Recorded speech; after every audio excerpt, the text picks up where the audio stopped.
Shalom and good day all, this is Tequila29 back again for Fool's Gold, and boy has it been a while since covering Fool's Gold on the channel. So let's move in. The first things first, does this cover in any way, shape or form connect to something that is happening inside with the story? In some essence it does. My overall rating for it, I'm afraid to give it a 0 out of 10, which means 0 for $0.00. So that's how bad this cover is, and I really think it could be way better. So let's move into to those who are new, who want to understand how Fool's Gold work. I do have some older videos on the channel that also discuss this, so also going forward to show you how it works as well. This is the rating system here. So the things I rate are the cover, the art, the story, to which they are rated out of 10. Plus, in the rating, I also give how much I believe the art and story are worth. And then we've got a total for the artist and the writer. But seeing that this is an anthology, this will actually be getting an overall rating towards the end of the story. And of course, we've got the currency conversion. So this was $9.99 in USD. So practically, we're looking at around $18 to $20 Australian overall. And let's see how much of that it actually makes back in relation to the ratings in relation to each of the story. So let's move into the next thing and have a look inside at each of the stories and also the ratings that they get.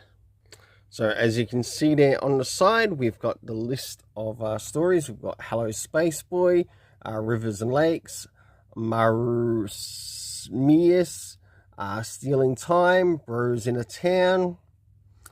I'm not too sure how well this will look on the video, but I'll try to get the names of the stories.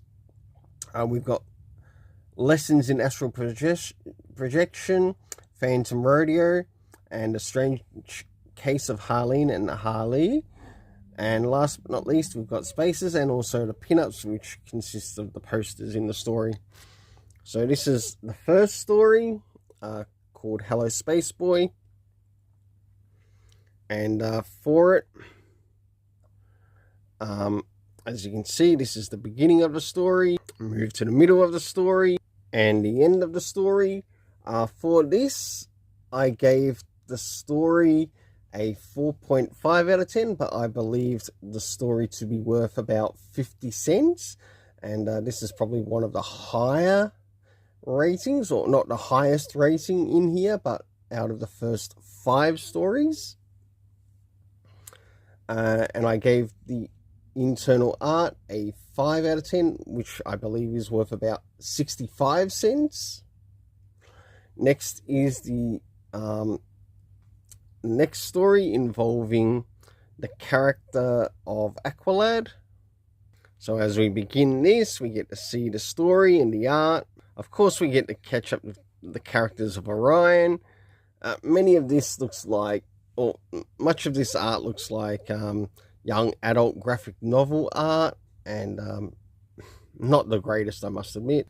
And last but not least, towards the end, to which I gave the story a 1 out of 10, to which I believe it's worth 1 cent, and the art a 2 out of 10, to which I believe it's worth 5 cents. Next, we have that funny named one, to which we'll be going to next. Mara Smius. This I did not enjoy as much. I felt like I didn't know who the hell the characters were or what the fuck the story was. So for this one, I gave it a 0 out of 10 for both story and art, which it's worth $0.00 for both. Next is Stealing Time, which deals with the daughter of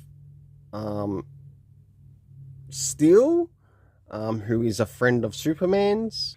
So of course we enter the art of the story, catch up with a couple of characters, and finish off with Tracy 13 and whatever. To which I gave this story a 1 out of 10 on both instances, to which I believe both stories are worth 5 cents, or both art and story are worth about 5 cents. Now it's time to move up to story 5. And my goodness, was this atrocious along with the story. So as you can see here, we see a number of characters and really no idea as to who's who. We've got someone who is, I think, Jay Nakamura, the villain of Tom Taylor's run. Even though he wants you to believe the character to be a hero, he's more of a villain as to how deceptive he is. We slowly move towards the end of the story until we finally hit the end. For this, I gave a 0 for the story and a 0 for the art. Now it's time to move for the overall rating, to which I believed for those first 5 stories, I gave a 2.5 out of 10. I am not going to give the overall price right now. I'll hold that off until we finish off the last 4 stories. So we have Nicole Maines back again for a second story. Why the hell they gave her a second story, I got no idea. It would have been better if someone else sort of like had this next story as story number 6. And this all has to do with her character in learning about astral projection and how to actually do it properly. This stuff could have been covered in the first story without having to do a second story. And last but not least, towards the end, for this, I gave the story 0 out of 10 for both story and the art. Now it's time to move on to Phantom Rodeo. And as we jump into the Phantom Rodeo, we meet we've got the character of the Pied Piper plus other characters making an appearance. Oh, and I want to point out, some of this art on the side here is fucking hideous. Like, look at this. This is terrible. Right, if this is... What is this? Is this AI art? If this is AI art, it looks... Someone wiped their butt with soiled toilet paper and pasted it on this page here. Literally. Of course, we catch up with the character of Jay Garrick and a couple of others, as this story is meant to have a slight connection to the next issue of Flash. And we finish off here for this Phantom Rodeo. I thought it was alright, to which I gave it a 2 out of 10 for the story and a 1 out of 10 for the art. Seeing it does have a slight connection to something that's happening that I'm reading through. For the story, I believe it's worth 5 cents. For the actual art, but I believe it's worth 1 cent. Next is The Strange Case of Harley and Harleen, to which we get to see some of the story at the beginning there, slowly move towards the middle, and last but not least towards the end. Now in this next one, we actually cover a biography of one of the DC creators at Detective Comics, and we follow the story of Phil Jimenez. And I must admit, I'd have to agree with Chase from Comic Boom's channel, is that this story was definitely the highlight of the actual anthology. I think if DC were to do something to make these Pride things work better, how about get rid of the anthology stories and bring out, I guess, DC Pride biographies instead in these particular DC Pride? And I think that might actually work a little bit better in connecting with your audience.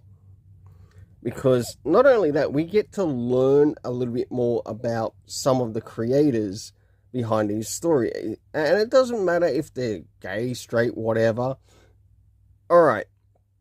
At least with that, we get to understand sort of like where they're coming from,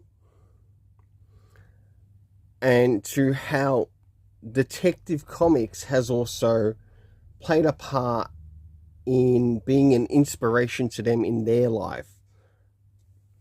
And I think that is a great idea. We get to see a little bit more with this. And last but not least, towards the end, surprisingly, this story actually got one of the highest ratings in the actual anthology, to which I gave both story and art 7 out of 10, to which I believe the both story and art are worth $1.50. Now, of the overall rating between stories 6 to 9, it's about a 3.5 out of 10. For the art overall, consisting of all the art, I give it a 2.5 out of 10. But the overall price rating, considering how much I paid for it, how did it go price-wise?